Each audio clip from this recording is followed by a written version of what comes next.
Dungay family had a very personal reason for driving 5 hours from Kempsey to Sydney for the Black Lives Matter protest. What's so important is for us to get the word out, to let the world know, like it's still happening here in Australia. Like, and it doesn't stop. Like, it's not only my brother that it's happened to, it's happened to a lot of Indigenous people.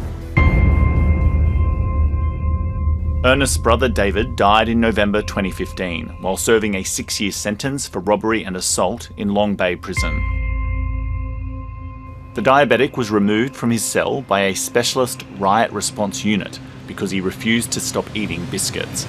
He repeated the phrase, "I can't breathe," 12 times while being restrained by 5 prison officers before his death. Last year, a coronial inquiry found the officers were not responsible for his death. What I wanted to achieve is for them to get criminal charges against the people that was involved in my brother's death. We don't want this happening to our next generation, especially like our sons and that if they end up in prison and that. Things have to change. It just cannot go on anymore. This brutality, uncalled for, and we are here and we're going to make a change today. To me, I feel really emotional today when our mobs come together along with all the other Australian, non-Aboriginal Australians, and we're all here together to say we're sick of the injustice.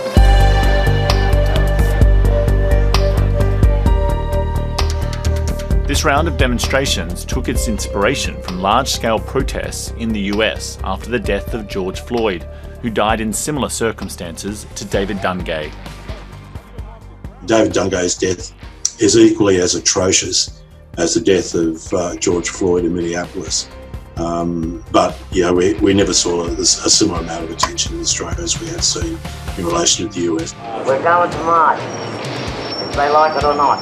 Mum is like, she's got more media talking to her now than what she had when my brother first went. She's got the confidence, like it took her 5 years because when she didn't know how to speak and that there, but now she can speak clearly and she's letting the world know what they've done to her son.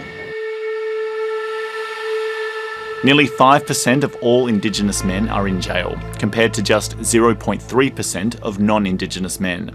There have been 434 deaths since the 1991 Royal Commission into Aboriginal deaths in custody.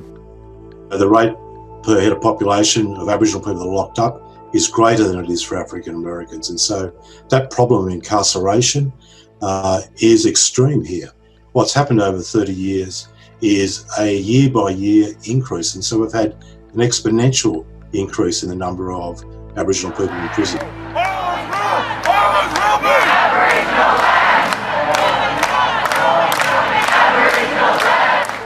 Protests took place across the country, but the New South Wales government tried to stop the Sydney protests in court, arguing a large-scale gathering was a major public health risk, with COVID-19 still in the community. Despite the threat of fines or imprisonment, thousands of protesters turned out. Less than 15 minutes before the planned start time for this demonstration, the Court of Appeal in New South Wales announced that protesters could legally attend. And at the moment at least, the police don't seem to be enforcing any spatial distancing among the protesters. I think it is incredibly selfish, it's incredibly self-indulgent, and yes, I mean, it does impose unnecessary and unacceptable risk onto the community. I know Aboriginal people are a really high-risk category for COVID, and they fear the police more than they fear the disease, so I felt like I needed to support them anyway. Cannot continue to be quiet. We have to, at the very least, know that we stood up for what we believed in. Black Lives Matter! Black Lives Matter! For most in attendance, this protest was not about any one single person. But for the Dungay family, this was about justice for the loved one they've lost.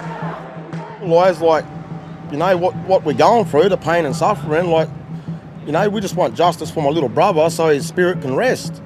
His spirit's upset, you know, like, yeah.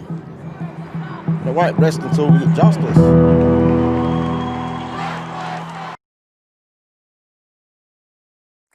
Hi, I'm Lee Sales. Thanks for watching this story. If you'd like to watch more of 730's stories, they are on the left of your screen. And tap on the button below to subscribe and get the latest from ABC News.